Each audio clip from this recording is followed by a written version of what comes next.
Hello guys, welcome to my channel. और इस video के अंदर हम विटामिन बी कॉम्प्लेक्स को पढ़ने जा रहे हैं। तो कर दें क्या शुरू? तो चलिए शुरू करते हैं जनाब। विटामिन बी कॉम्प्लेक्स, देखो इस वीडियो के अंदर मैं आपको vitamin B1, B2, B3, B5, B6, B7, B9, B12 तक सारे के सारे विटामिन के बारे में बताऊंगा पॉइंट्स। ठीक है, तो बने रहिए। लीजिए, विटामिन बी कॉम्प्लेक्स, जैसा कि आपको पता है ये वाटर सोल्यूबल विटामिन की कैटेगरी है। ये कोएंजाइम का रोल करते हैं। जैसे सबसे पहले अपन है ना, विटामिन B1 के बारे में आपको एक पॉइंट बताऊं तो विटामिन B1 कार्बोहाइड्रेट मेटाबॉलिज्म में बहुत इन्वॉल्व रहता है। ठीक है, दैट्स वाई एक क्वेश्चन पूछा जाता है कि विटामिन फॉर विच आरडीए मतलब recommended daily allowance is based on carbohydrate intake. तो इसका आंसर होगा which is that vitamin, this is vitamin B1। क्यों? क्योंकि अगर कार्बोहाइड्रेट इंटेक ज्यादा करोगे तो विटामिन B1 का इंटेक भी ज्यादा करना पड़ेगा, क्योंकि vitamin B1 is directly involve in this carbohydrate metabolism. Yes और नो?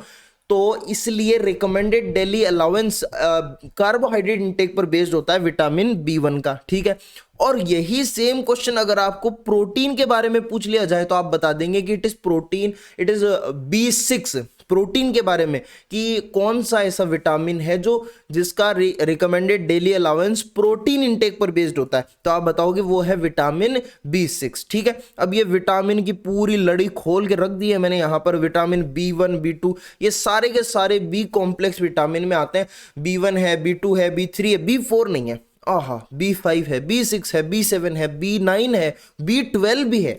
ठीक है, तो सबसे पहले हम इनको एक एक करके सबके बारे में चीजें देखेंगे। सबसे पहले विटामिन B1 जिसको थायामीन भी कहा जाता है। क्या कहा जाता है? थाइमीन कहा जाता है। देखो एक थायामाइन भी होता है THY वाला, ये THI है। THY वाला क्या होता है? That is pyrimidine nitrogenous base, है ना। ये क्या है? ये विटामिन है, इट इज थाइमीन। ठीक है, इसकी अगर एक्टिव मोइटी अगर मेरे से कोई पूछेगा तो मैं बता दूंगा it is TPP, thiamine pyrophosphate. It is the active moiety of vitamin B1 thiamine. ठीक है, मेन रोल क्या होता है? What is the main role of vitamin B1? It is oxidative decarboxylation. बड़ी ऑक्सीडेटिव डीकार्बोक्सिलेशन इसका मेन रोल है। Richest source क्या है इसका? राइस पॉलिशिंग से मिलता है। देखो आउटर लेयर ऑफ ग्रेन्स जो होती हैं, ग्रेन्स की आउटर लेयर जिसको एल्यूरोन लेयर कहते हैं, that is rich in vitamin B1। वो रिचेस्ट सोर्स है। रिचेस्ट सोर्स क्या है? Rice polishings. ठीक है जी, ठीक है। अब next point is about the marker enzyme. What is the marker enzyme for B1 deficiency? It is RBC transketolase activity. RBC transketolase activity, marker enzyme RBC transketolase activity. हाँ कि ना रे? हाँ सर। आरबीसी ट्रांसकीटोलेज एक्टिविटी को check करके हम ये बता सकते हैं कि विटामिन B1 डेफिशिएंट है या फिर नहीं है।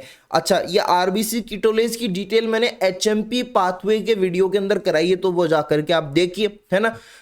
देन डेफिशिएंसी अगर इसकी हो जाए तो डिसऑर्डर क्या होता है? बेरी बेरी हो जाती है। क्या हो जाती है? बेरी बेरी हो जाती है। बेरी बेरी दो टाइप की होती है basically, wet and dry. Wet and dry, wet and dry. ठीक है, वेट एंड ड्राई जो है यहां पर कार्डियोवेस्कुलर सिस्टम, वेट जो बेरी बेरी होती है इस कैटेगरी के अंदर कार्डियोवेस्कुलर सिस्टम CVS इफेक्ट होता है, और यहां पर CNS central nervous system effect होता है। ठीक है, वेट वाली बेरी बेरी के अंदर एडेमा भी हो जाता है। Oedema is also present there. ठीक है, लेकिन यूजुअली पेशेंट्स के अंदर मिक्स्ड बेरी बेरी होती है। मिक्स्ड होती है ना, वेट भी और ड्राई भी, मिक्स्ड टाइप की बेरी बेरी होती है।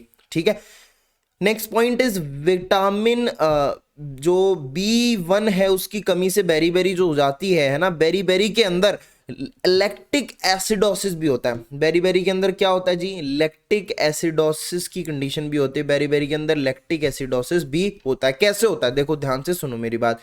आपके पास है ये पायरुवेट, है ना। पायरुवेट बदलता है एसिटाइल कोए, ये लिंक रिएक्शन है ना।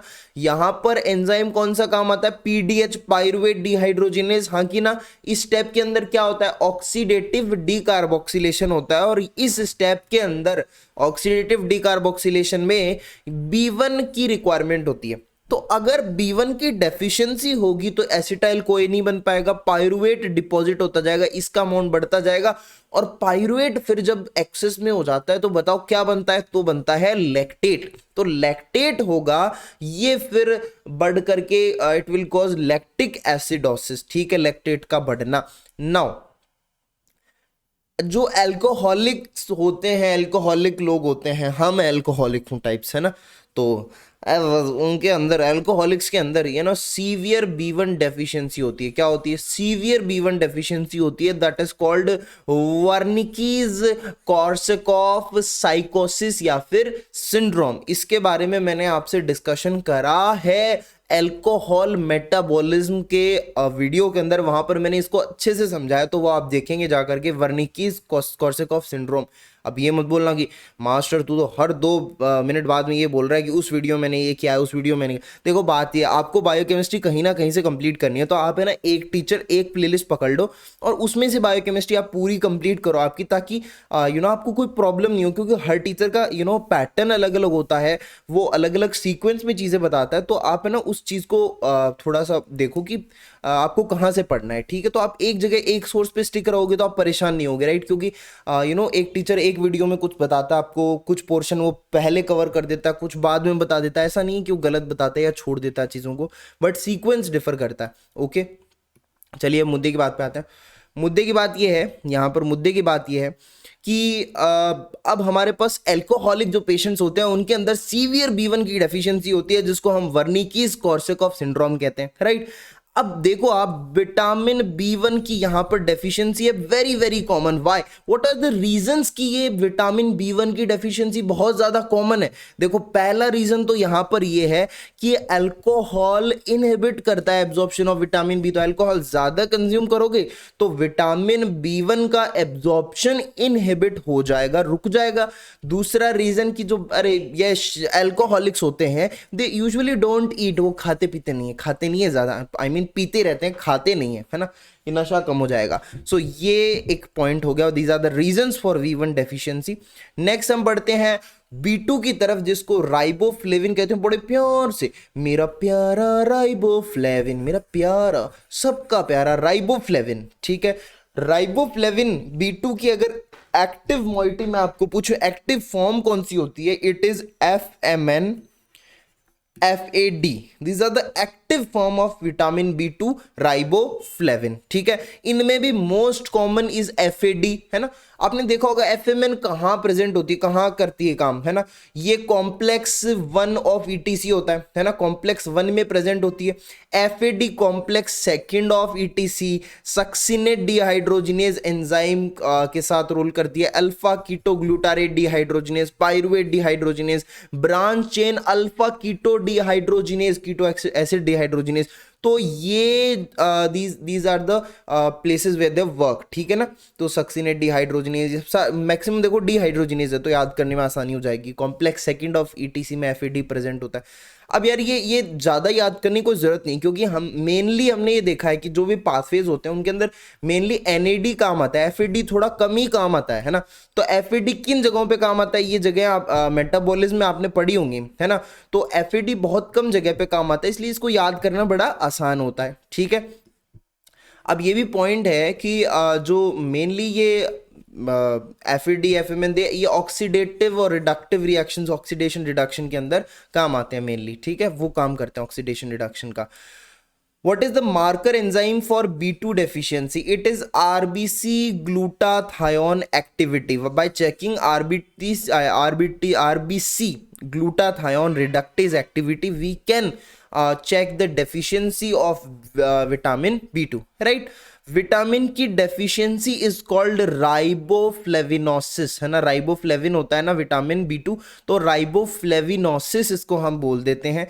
राइबोफ्लेविनोसिस में क्या होता है, 2C होता है। 2C मतलब सर 2 बार C बनना नहीं, C का मतलब है यहाँ पर वो जो सोच रहे हैं आप वो नहीं है, क्या है C का मतलब, कॉर्नियल वेस्कुलराइजेशन होना और किलोसिस होना। Cheilosis inflammation of corners of the mouth, है ना, ईदर वन और बोथ, ठीक है। तो 2C ये कॉर्नियल वेस्कुलाइजेशन और किलोसिस हो जाता है राइबोफ्लेविनोसिस में, ठीक है। अब इस कंडीशन के अंदर राइबोफ्लेविनोसिस के अंदर टंग का इन्फ्लेमेशन भी होता है, टंग का इन्फ्लेमेशन भी होता है, that is known as magenta tongue, magenta tongue हो जाती है, दिस ऑल्सो कॉल्ड ग्लोसिस्टिस, ठीक है, ग्लोसिटिस बोल देते हैं इसको हम, और जियोग्राफिकल टंग कहते हैं, ठीक है। देन स्टोमेटाइटिस भी हो जाता है, stomatitis is also present, it is inflammation of mucous membrane of mouth, this is stomatitis, ठीक है। तो आप ये देख रहे हो, व्हाट इज दिस, ये क्या सिचुएशन है, मैंने आपको अभी भी ऊपर ऊपर बताया, कॉर्नियल वेस्कुलराइजेशन, ये मैंने दिखाया, ये देखो it is magenta tongue, glossitis and geographical tongue, ठीक है। और ये किलोसिस आप देख पा रहे हो यहाँ पर, है ना, inflammation of the corners of the mouth, right. तो ये मैंने आपको इसका ग्राफिक इमेज भी दिखा दिया, इमेज वाला पोर्शन भी, ठीक है। अब बात करते हैं अपन विटामिन B3 यानी नाइसिन की।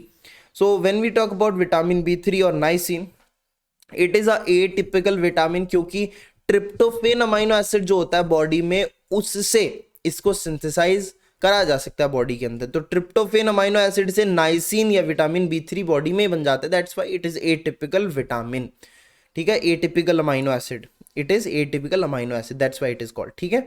कैसे 60 मिलीग्राम 60 mg ट्रिप्टोफेन से 1 मिलीग्राम नाइसिन बनता है, ठीक है। What is the active form of niacin, it is NAD and NADP, ठीक है। वही सेम चीज, हम इनके आपको पता है ये कहाँ इन्वॉल्व होते हैं, बहुत जगह पे इन्वॉल्व होते हैं, ठीक है। ऑक्सीडेशन रिडक्शन में काम आता है, ठीक है, विटामिन जो अपना B3 है, ये ऑक्सीडेशन रिडक्शन रिएक्शन में मेनली काम आता है, इसके एक्टिव फॉर्म से NAD एंड NADP, ठीक है। नाइसिन डेफिशिएंसी और पेलिगेरा, दे मे कॉज हार्टनप्स डिजीज, ठीक है, Hartnup's disease and carcinoid syndrome, carcinoid syndrome, Hartnup disease, these can occur due to niacin deficiency और पेलेग्रा, ठीक है। जो मेज होता है, मेज, जो लोग मेज खाते हैं एज देयर स्टेपल डाइट, वो मेज को यूज करते हैं, ठीक है, ओके। हाँ, जो मेज को यूज कर सकते हैं, मेज में प्रोटीन होता है, जीन, जीन प्रोटीन होता है ना, जीन प्रोटीन होता है मेज के अंदर, एंड इस प्रोटीन के अंदर tryptophan amino acid is absent, है ना, यहाँ पर मेज के अंदर ट्रिप्टोफेन अमाइनो एसिड नहीं होता है ना। तो जो लोग मेज को as a staple diet consume करते हैं, उनमें विटामिन B3 की कमी हो जाती है। क्यों हो जाती है, क्योंकि ट्रिप्टोफेन से ही देखो क्या बन रहा था, नाइसिन बन रहा था, तो इसकी कमी ट्रिप्टोफेन की, तो नाइसिन भी कम ही रहेगा, ओके। हाँ जी, बिल्कुल सही बात है। अब नेक्स्ट चीज, व्हाट इज दिस आइसोनियाजिड, ये टर्म क्या है, isoniazid, it is a anti TB drug, anti tubercular drug है ये क्या करता है, it inhibit the formation of niacin in body, ये नाइसिन का फॉर्मेशन इनहिबिट कर देता है बॉडी के अंदर। ये टीबी के दौरान लिया जाए, मैंने बोला ना एंटी टीबी ड्रग है, और ये क्या करता है, नाइसिन का फॉर्मेशन इनहिबिट कर देता है बॉडी के अंदर। So that's why vitamin B complex के जो सप्लीमेंट्स हैं, सप्लीमेंटेशन, वो इस ड्रग के साथ में प्रिस्क्राइब किया जाता है, ताकि विटामिन B3 की कमी नहीं हो जाए, नाइसिन की कमी नहीं हो जाए, समझ रहे हो मेरी बात को। तो इस ड्रग के साथ ये किया जाता है, it's a special point. What are the sign and symptoms of this vitamin B3 niacin deficiency, तो साइन एंड सिम्टम क्या होंगे, 6Ds होंगे। डर्मेटाइटिस, है ना, फोटो सेंसिटिव डर्मेटाइटिस, आप देख रहे हो ना, जो सन के कांटेक्ट में रीजंस हैं, ये देखो डर्मेटाइटिस है, डर्मेटाइटिस, है ना, स्किन जो भी रोग है, डिमेंशिया, डायरिया, डेथ, डिप्रेशन, है ना, डेलेरियम, ये सारी 6Ds, these are the sign symptoms of deficiency, ठीक है। यहाँ पर एक स्पेशल पॉइंट है, यहाँ पर कैसल्स नेकलेस बनता है, कैसल्स नेकलेस बनता है, it is a typical feature of vitamin B3 deficiency, niacin deficiency. ये देखो यहाँ पर स्किन पर, ये देखो कुछ ऐसा लग रहा है जैसे कोई नेकलेस पहना है, तो ये डर्मेटाइटिस में आता है, ठीक है। तो ये स्किन रिलेटेड प्रॉब्लम यहाँ पर होती है, ठीक है जी, स्किन रिलेटेड प्रॉब्लम यहाँ पे होती है। नेक्स्ट चीज, विटामिन B5 की तरफ बढ़ते हैं। B5 पैंटोथेनिक एसिड इसको हम बोलते हैं, एक्टिव फॉर्म क्या है, एसिटाइल कोए, एसिटाइल कोए। तो एसिटाइल कोए तो यार बहुत जगह आपको पता है, कितनी जगह यूज होता है एसिटाइल कोए, तो अगर डेफिशिएंसी हो जाए इसकी तो बर्निंग फुट सिंड्रोम हो जाता है ना, फुट में बर्निंग सेंसेशन होती है पेशेंट को। B6 पायरिडॉक्सिन, इसकी एक्टिव फॉर्म होती है PLP यानी पायरिडॉक्सल फॉस्फेट, ठीक है, मेनली प्रोटीन्स के लिए चाहिए। मेनली ये जो B6 विटामिन है ये मेनली प्रोटीन्स के लिए चाहिए होता है। कैसे, कहां रोल करता है, देखो जरा, रोल केवल एक ही ऐसी जगह है जहां पर देखो मेनली प्रोटीन मेटाबॉलिज्म में ये PLP पायरिडॉक्सल फॉस्फेट या हम बोल सकते हैं this vitamin B6 is use, otherwise ये कार्बोहाइड्रेट में यूज नहीं होता। लेकिन एक एक्सेप्शन है यहां पर, only one place is there where carbohydrate metabolism में B6 का रोल है, B6 रिक्वायर्ड है। वो कहां है, ग्लाइकोजन फॉस्फोराइलेज के अंदर। कहां है, ग्लाइकोजन फॉस्फोराइलेज के अंदर, rate limiting enzyme of glycogenolysis. This glycogen phosphorylase is the rate limiting enzyme of glycogenolysis. यहां पर इस एंजाइम के रोल में B6 की रिक्वायरमेंट है, बाकी कहीं नहीं होती। बाकी ट्रांसअमीनेशन में देख लो, प्रोटीन सिंथेसिस में कितनी जगह, ट्रांसअमीनेशन में प्रोटीन से रिलेटेड, डीएमिनेशन के अंदर, ट्रांससल्फ्यूरेशन के अंदर, सिंपल डीकार्बोक्सिलेशन जहां पर अमाइनो एसिड को उसके अमीन फॉर्म में बदल दिया जाता है, हीम सिंथेसिस के अंदर, सिस्टीन सिंथेसिस के अंदर ये जो विटामिन B6 है ये रोल करता है, पायरिडॉक्सिन। ठीक है जी। देखो अगर ये हीम सिंथेसिस में इसका रोल है, इसका मतलब अगर विटामिन B6 की डेफिशिएंसी हो जाए तो अनीमिया हो सकता है ना। और साथ में इट्स वेरी इंपॉर्टेंट, साथ में न्यूरोलॉजिकल सिम्टम्स भी आते हैं, ठीक है, साथ में न्यूरोलॉजिकल, तो bye deficiency of vitamin B6 है ना, anaemia plus neurological symptoms occur. तो एक क्वेश्चन पूछा गया था एक बार कि seizures in infant can occur by which vitamin deficiency, तो बताओ कौन सा विटामिन की डेफिशिएंसी सीजर्स होते हैं, कौन सा in infants, it is vitamin B6 है ना, क्योंकि न्यूरोलॉजिकल सिम्टम्स कहाँ हैं, यही तो हैं विटामिन B6 वाले में। चलिए जी, बहुत अच्छी बात है। B7 यानी बायोटीन, B7 यानी बायोटीन की अगर हम बात करें तो बायोटीन की ये मेनली क्या काम करता है, ये कार्बोक्सिलेशन रिएक्शंस के अंदर इन्वॉल्व रहता है। कार्बोक्सिलेशन मतलब एडिशन ऑफ CO2 में नीडेड होता है, लेकिन एक्सेप्शन है, एक एक्सेप्शन है कि जहां पर CO2 भी ऐड हो रही है बट बायोटीन का यूज नहीं हो रहा है ना। देयर इज एक्सेप्शन, कहां है ये एक्सेप्शंस, क्या है बताओ। पहला एक्सेप्शन हो गया CPS के अंदर, कार्बामाइल फॉस्फेट सिंथेटेज 1 के अंदर, CPS सेकंड। मैलिक एसिड क्या करता है, पायरुवेट को बदलता है मैलेट के अंदर। पायरुवेट क्या है, पायरुवेट भाई 3 कार्बन का है और मैलेट 4 कार्बन का है। देखो कार्बन का नंबर बढ़ा है, कार्बोक्सिलेशन हुआ है, एक एडिशन ऑफ CO2 हुआ है, लेकिन यहां पर क्या हो रहा है, यहां पर लेकिन CO2 ऐड हो रही है लेकिन बायोटीन का यूज नहीं है। तो यहां पे CO2 ऐड हो रही है लेकिन बायोटीन का यहां पर कोई भी रोल नहीं है। समझ रहे हो मेरी बात को, मैलिक एंजाइम के केस में।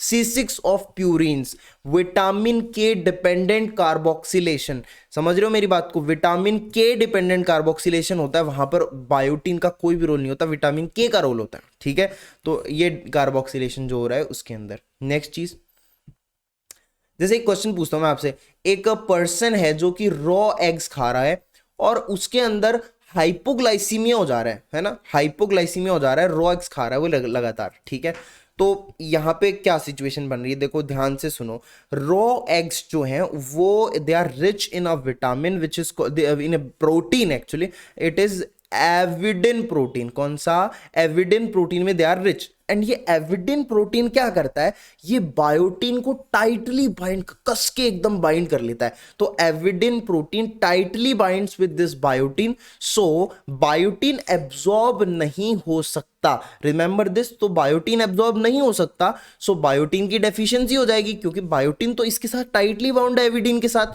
जब भाई आदमी रॉ एग्स खा रहा है तो एविडिन आएगा, एविडिन के साथ बायोटीन बाइंड हो जाएगा और बायोटीन एब्जॉर्ब नहीं होगा तो उसकी डेफिशिएंसी हो जाएगी। बट कार्बोक्सिलेजेस नीड बायोटीन, लेकिन ये तो हो रहा है ना भाई, डेफिशिएंसी हो लेकिन कार्बोक्सिलेजेस को तो बायोटीन की जरूरत है, क्योंकि ये जो रिएक्शन हो रही है यहाँ पर पायरुवेट कार्बोक्सिलेजेस कन्वर्टिंग, मतलब पायरुवेट कार्बोक्सिलेज को यहाँ पर बायोटीन की जरूरत है। एग्जांपल फॉर ग्लूकोनियोजेनेसिस, तो ग्लूकोनियोजेनेसिस नहीं होगा क्योंकि इसको बायोटीन नहीं मिल रहा है, तो नहीं होगा तो क्या हो जाएगा, हाइपोग्लाइसीमिया हो जाएगा। समझ रहे हो मेरी बात को, biotin deficiency, carboxylase need biotin. Example pyruvate carboxylase है भाई, ये बड़ा इंपॉर्टेंट एंजाइम है ग्लूकोनियोजेनेसिस के अंदर। अगर ये एंजाइम काम नहीं करेगा बायोटीन की डेफिशिएंसी की वजह से, तो फिर ग्लूकोनियोजेनेसिस हो जाएगा। हाँ कि ना रे? हाँ सर। विटामिन B9 पे पहुंच चुके हैं हम। देखो विटामिन B9 यानी फोलेट, ठीक है, विटामिन B9 या फोलेट आप इसको बोल सकते हो। इसकी एक्टिव फॉर्म क्या है? THF। THF क्या होता है सर? टेट्राहाइड्रोफोलेट। टेट्राहाइड्रोफोलेट इसकी एक्टिव फॉर्म है, ठीक है। अब एक पॉइंट मैं आपको यहाँ पे बता रहा हूँ, देखो मैं यहाँ पे विटामिन के बारे में कुछ कुछ कई कई जगह पे कुछ पॉइंट्स है ना आपको नहीं बता रहा हूँ, या फिर जस्ट उनको टच करके जा रहा हूँ। इसका रीज़न ये है कि मैं अलग अलग वीडियोज़ में उनके बारे में काफ़ी डिटेल से बता चुका हूँ। जैसे ये अपना B9 है और B12 है, इनके काफ़ी सारे maximum portion I have covered in the video of methionine metabolism. Methionine metabolism मैंने काफ़ी सारे पॉइंट्स कवर कर दिए, that's why I am not more focusing on the points which I have not told there, I am telling those points here, ठीक है। So you have to watch these videos also, है ना। आप complete playlist order से अच्छे से देखिए। Then if you talk about B9 deficiency, B9 की अगर डेफिशिएंसी हो जाए तो मेगालोब्लास्टिक एनीमिया हो जाता है। क्या हो जाता है? Megaloblastic anaemia. और अगर यही B9 की डेफिशिएंसी ड्यूरिंग प्रेगनेंसी हो जाए तो न्यूरल ट्यूब डिफेक्ट्स हो सकते हैं। जनाब मेरी बात याद रखिएगा, क्या हो सकता है? न्यूरल ट्यूब डिफेक्ट्स हो सकते हैं, ठीक है जी। देन विटामिन B12 की तरफ आ जाते हैं। विटामिन B12 या साइनो को, ओ बाला शैतान का साला, बाला ओ बाला रावण ने है पाला, सब कहे मुझे शैतान का साला, कोबालामाइन, ठीक है। सो कोबालामाइन सर ये क्या था? ये मजा था, पढ़ाई के बीच का मजा। विटामिन B12 या कोबालामाइन, ठीक है। सो विटामिन B12 है, इसकी डेफिशिएंसी से हमारे पास फंक्शनल फोलेट डेफिशिएंसी इसको हम बोलते हैं, ठीक है। विटामिन B12 की deficiency is known as functional folate deficiency. देखो क्या हो रहा है मैं बताता हूं आपको। देखो हमारे पास मैंने बताया ना एक्टिव फॉर्म क्या होती है विटामिन B12 की, सॉरी फोलेट, B12 की नहीं, फोलेट क्या है? फोलेट विटामिन B9 है ना, तो फोलेट की एक्टिव फॉर्म होती है THF, ठीक है। क्या होता है जब methyl THF, this is inactive form, जो मिथाइल THF के साथ मिथाइल जुड़ा हुआ है, जब विटामिन B12 होता है ना, तभी इसकी प्रेजेंस में THF में यानी एक्टिव फॉर्म में बदलता है, ठीक है। मतलब विटामिन B9 की जो इनएक्टिव फॉर्म है that converts into THF active form in presence of B12, है ना। यही तो फंक्शनल फॉर्म होती है। तो भाई अगर B12 की डेफिशिएंसी हो जाएगी तो क्या होगा? एक्टिव फॉर्म नहीं बन पाएगी। तो जो अब ये फोलेट तो है ही, समझ रहे हो मेरी बात को, फोलेट तो प्रेजेंट है। ये देखो THF है, मिथाइल फोलेट ही हो भले, लेकिन फोलेट तो प्रेजेंट है, तो इसका अमाउंट बढ़ने लगेगा। लेकिन ये वाला फोलेट फंक्शनल नहीं है। फंक्शनल कौन सा है? ये वाला THF इज फंक्शनल, तो इसकी डेफिशिएंसी हो जाएगी। तो बात समझ रहे हो? फंक्शनल फोलेट डेफिशिएंसी, समझ रहे हो? फोलेट की डेफिशिएंसी नहीं, फंक्शनल, उसके फंक्शन में डेफिशिएंसी हो रही है। बात समझ रहे हो? ओके। विटामिन B12 की डेफिशिएंसी में न्यूरोलॉजिकल सिम्टम्स भी हो सकते हैं, पेरिफेरल न्यूरोपैथी प्लस साथ में megaloblastic anaemia. These things can occur, neurological symptoms, है ना, peripheral neuropathy plus megaloblastic anaemia. Yes और नो? बिलो यस, ठीक है जी। विटामिन B12 की कुछ रिएक्शन देख लेते हैं, कहाँ पे ये इन्वॉल्व होता है मेनली। होमोसिस्टीन, होमोसिस्टीन जब मिथियोनिन में कन्वर्ट होता है, यहां पर विटामिन B12 का रोल। मिथाइल मेलोनिल CoA, ठीक है, methyl malonyl coenzyme A mutase enzyme जो है, इसको नीड होती है विटामिन B12 की। देख लो मिथाइल मेलोनिल CoA, ठीक है, म्यूटेज। राइबोन्यूक्लियोटाइड रिडक्टेस जो कि DNA बनाता है ना, डीऑक्सीराइबोन्यूक्लिक एसिड, तो वो उसके अंदर उसको रिक्वायरमेंट होती है B12 की, ठीक है, राइबोन्यूक्लियोटाइड रिडक्टेस। हाँ जी, ओके जी, okay okay okay okay. Next point, intrinsic factor क्या होता है? इंट्रिंसिक फैक्टर के बारे में सुना होगा ना। इंट्रिंसिक फैक्टर एक ग्लाइकोप्रोटीन है जो कि हेल्प करता है विटामिन बी 12 की एब्जॉर्प्शन में, ठीक है। और पर्नीशियस एनीमिया क्या होता है? पर्नीशियस एनीमिया के अंदर ऑटो एंटीबॉडीज बन जाती हैं अगेंस्ट द इंट्रिंसिक फैक्टर। तो आपने एक बार पहले पढ़ा होगा कि कॉसल्स इंट्रिंसिक फैक्टर अगर मान लो कि which is helpful in the absorption of vitamin B 12, अगर इसकी कमी हो जाए तो पर्नीशियस एनीमिया हो जाता है। मतलब सॉरी, ये अलग है। पर्नीशियस एनीमिया के अंदर क्या होता है? Auto antibodies against intrinsic factor बन जाती हैं। तो इंट्रिंसिक फैक्टर जो होता है ना, ये देख लो, इंट्रिंसिक फैक्टर नहीं होगा तो विटामिन बी 12 का एब्जॉर्प्शन नहीं होगी। रिलेटेड है, समझ रहे हो मेरी बात को? ठीक है। तो फिर इसी के साथ मैंने विटामिन बी कॉम्प्लेक्स आपको कंप्लीट करवा दिया है।